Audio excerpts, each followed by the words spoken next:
UPSI की तैयारी करने वालों को बीएनएस के दो सेक्शंस को याद करने और उन्हें रिमेंबर करने में बहुत दिक्कत आती है।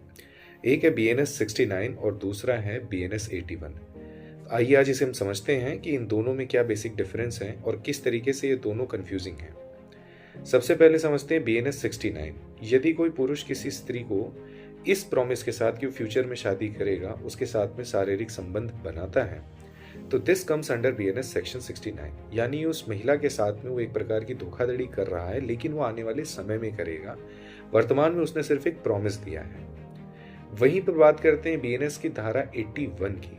तो सेक्शन 81 में वह अपराध इंक्लूड किए जाते हैं जिसके अंतर्गत कोई पुरुष किसी स्त्री को यह बताते हुए कि हम शादीशुदा हैं, एक वैवाहिक जीवन की तरीके से उसके साथ में रहता है, यानी कोहैबिट करता है। तो इस प्रक्रिया में जो यदि महिला शिकायत करती है तो बीएनएस के सेक्शन 81 लागू होता है। अभी मैं बताऊंगा कि इनको याद कैसे रखा जाए। पहले बेसिक चीजें समझ लेते हैं। बीएनएस 69 और बीएनएस 81 दोनों में ही अप टू 10 साल की जेल और साथ में कुछ फाइनेंशियल मान लीजिए आप जुर्माना का प्रावधान है। दोनों ही कॉग्निजेबल ऑफेंसेस हैं। यानी कि कॉग्निजेबल ऑफेंस का मतलब होता है आपका बेल मांगना, जमानत मांगना, यह आपका अधिकार नहीं है। यह कोर्ट की अनुकंपा पे रहेगा। कोर्ट विचार करेगी और केस टू केस मामलों पर आपको बेल दे भी सकती है, नहीं भी दे सकती है। इसके अलावा कॉग्निजेबल ऑफेंस होने की वजह से पुलिस इसमें एफआईआर खुद दर्ज करके और बिना वारंट के आपको अरेस्ट कर सकती है और जांच की कार्रवाई जो भी प्रक्रिया है उसको स्टार्ट कर सकती है।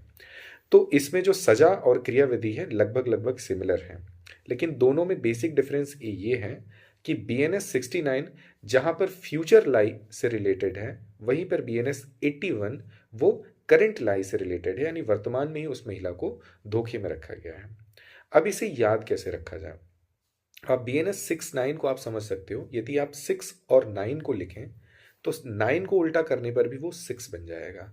तो ऐसे में इसका जो मेन फोकस है वो 6 ही है। उम्मीद करता हूं आप समझ रहे होंगे। और दूसरा जो बीएनएस 81 है, आप इसको अगर ध्यान से बोलें तो आप @1 को हम @1 भी बोल सकते हैं। सो बेसिकली 6-9 का जो मेन फोकस है दैट इज फिजिकल रिलेशन। उसके लिए वो कुछ भी झूठ बोलने को उसमें तैयार है। लेकिन 81 में आप एट वन प्लेस पे रह रहे हो, यानी कि एक साथ एक जगह पे रह रहे हो। तो आप इससे याद रखेंगे और कंफ्यूज नहीं होंगे। अक्सर क्या होता है कि हम बीएनएस 69 को 81 के साथ में मिंगल कर देते हैं और किसी परिस्थिति को बीएनएस 69 से ऐड कर देंगे और किसी परिस्थिति को बीएनएस 81 से ऐड कर देंगे। सो 81 का मतलब हुआ कि आप एक साथ रह रहे हैं।